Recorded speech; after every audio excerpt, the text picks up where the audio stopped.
2 নম্বর হচ্ছে পিতামাতার সাথে সদ্ব্যবহার করা। আমরা পিতামাতার সাথে অনেকে খারাপ ব্যবহার করি। যার মধ্যে শক্তি আছে, বল আছে, এই জন্য মা বাবা বৃদ্ধ হয়ে গেছে, মা বাবাকে ফাত্তা দিই না।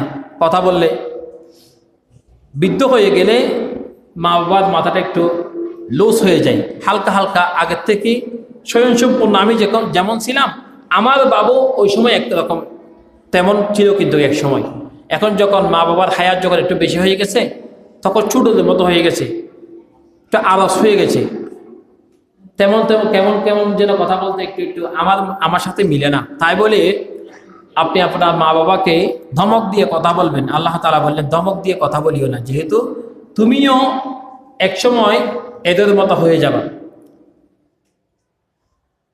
নবীজি বললেন, হুমা জান্নাতুকা ওয়ান নার। আমরা পীর সাহেবের কাছে বড় বড় কলা নিয়ে যাই, গরু নিয়ে যাই, মোষ নিয়ে যাই, কিন্তু মা বাবা বাড়ির মতো অসুস্থ, তাকে একটা মুসাম্বি খাওয়াই না, একটা আপেল আনতে পারি না। কিন্তু ঘরের মধ্যে মা বাবা না খেয়ে অভাবরত অবস্থায় আছে, কিন্তু মা বাবাদেরকে 2 টাকা 5 টাকা আমরা দান করতেছি না, দিচ্ছি না। কিন্তু প্রথম হক হচ্ছে মা বাবা। আমি যে টাকা ইনকাম করলাম তার 3 ভাগের 1 ভাগ মা বাবার জন্য খরচ করতে হবে। মা বাবার কাছে অনেক টাকা আছে, তার উপরে খরচ করতে হবে।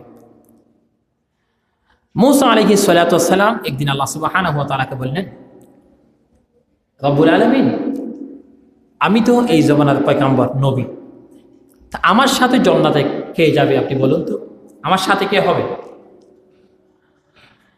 আল্লাহ সুবহানাহু ওয়া তাআলা জানিয়ে দিলেন, ও মূসা, তোমার সাথে আল্লাহর জান্নাতের মধ্যে যাবে একজন কসাই, একজন কসাই যিনি মাংস বিক্রি করে, এই কসাই তোমার সাথে জান্নাতে যাবে। বলছে, এলাকা কোথায়? বলছে, ওই এলাকায়, তুমি চিনো। মূসা আলাইহিস সালাতু ওয়াস সালাম সেই কসাইয়ের বাড়ির মধ্যে গেলেন, গিয়ে মেহমান হিসেবে গেলেন। গিয়ে মূসা আলাইহিস সালাতু ওয়াস সালাম বিষয়টা তার কাছ থেকে কি গোপন আমল করে সেটা দেখার জন্য গেলেন। গিয়ে দেখলেন ওই কসাই রাতের বেলা মায়ের জন্য যে গরুটা জবাই করে সেখান থেকে কলিজাগুলো নিয়ে আসে। কলিজাগুলো নিয়ে আসার পরে মা বাবার মায়ের জন্য নিজে রান্না করে, বোনা করে মাকে ঘুম থেকে উঠায়। বৃদ্ধ মাকে ঘুম থেকে উঠিয়ে মাকে বসিয়ে নিচে ঠেস দিয়ে বসিয়ে, অথবা নিচে এদিকে পিছনে হাত দিয়ে মাকে পিরিয়ডের মধ্যে নিজে মেখে মেখে মেখে মেখে এই কলিজাগুলো দিয়ে খাওয়াই দিচ্ছেন। আল্লাহ তাআলা এই বিষয়ে খুশি হয়ে গেলেন, সুবহানাল্লাহ। এরপরের দিন যখন তার পরিচয় যখন বললেন, ও কসাই, তুমি তো আমার সাথে আল্লাহর জান্নাতে যাওয়ার জন্য কথা বলেছেন, তবে আমি তোমার কাছ থেকে মনে করেছিলাম তুমি খারাপ মানুষ, কিন্তু তুমি মায়ের জন্য এমন আচরণ করার কারণে আল্লাহ তোমার মর্যাদা এবং ইজ্জত সম্মান বাড়িয়ে দিলেন। এই জমানার পয়গম্বরের সাথে তোমার জান্নাত হবে, সুবহানাল্লাহ।